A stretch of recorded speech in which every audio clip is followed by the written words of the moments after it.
संभावनाओं को खारिज कर दिया राजा भैया ने। प्रत्याशियों को पूरी ताकत से लड़ाएंगे, राजा भैया ने कहा। इस बार लोकसभा नहीं लड़ेंगे, ये बड़ी खबर आपको बता रहे हैं। थोड़ी देर में 6 प्रत्याशियों की सूची जारी होगी। राजा भैया की नई पार्टी जनसत्ता दल है और उन्होंने कहा कि इस बार वो चुनाव नहीं लड़ेंगे। बीजेपी से गठबंधन की संभावनाएं खत्म हो चुकी हैं। कयास यही थे कि क्या बीजेपी से गठबंधन जनसत्ता दल का होगा, लेकिन अब कयास खत्म। चुनाव मतलब भारत समाचार देखिए, हर खबर आपको हम बता रहे हैं। राजा भैया लोकसभा चुनाव नहीं लड़ेंगे, ये भी खबर आप देखिए। चुनाव लड़ने की सभी संभावनाओं को खारिज कर दिया राजा भैया ने। प्रत्याशियों को पूरी ताकत से लड़ाएंगे, ये कहा राजा भैया। इस बार लोकसभा का चुनाव नहीं लड़ने जा रहे हैं। थोड़ी देर में 6 प्रत्याशियों की सूची भी राजा भैया जारी करेंगे। जनसत्ता दल नई पार्टी है राजा भैया की।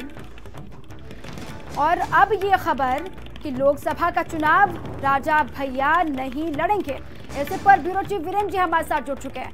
वीरेंद्र जी, अब ये खबर कि राजा भैया लोकसभा का चुनाव नहीं लड़ेंगे, वो कह रहे हैं कि प्रत्याशियों को पूरी ताकत से मैदान में उतारेंगे। बिल्कुल, देखिए जनसत्ता दल राजा भैया की नई पार्टी है और उन्होंने 2 सीटें तो ऐलान कर ही दिया है, कौशाम्बी और प्रतापगढ़।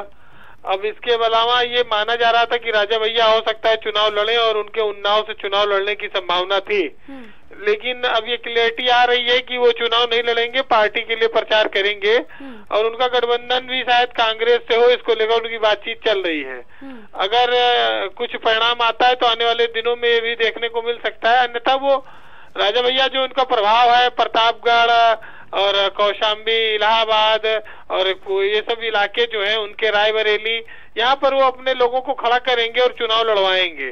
तो स्वाभाविक है कि राजा भैया ने अपनी पार्टी बनाई है तो उसका वजूद बनाए रखने के लिए उनको मेहनत करनी होगी और चुनाव लड़ना होगा। जी, और खबर ये भी कि थोड़ी देर में प्रत्याशियों की सूची भी जारी कर सकते हैं राजा भैया। बिल्कुल, राजा भैया के पास करीब 10 से 12 सीटें ऐसी हैं जिस पर वो अच्छा चुनाव लड़ सकते हैं। और उनके देखिए, राजा उत्तर प्रदेश में एक ऐसे पॉलिटिशियन रहे हैं जिनका ग्लैमर रहा है और उन्होंने मायावती सरकार से एक बहुत लंबा संघर्ष किया, 2 साल से ज्यादा समय तक जेल काटी उन्होंने। फिर भी ये कहा जाता है कि राजा भैया झुके नहीं और उसका इनाम उनको यूपी सरकार में मंत्री के रूप में मिला था, वो मंत्री बने। ठीक, शुक्रिया आपका तमाम जानकारियों के लिए।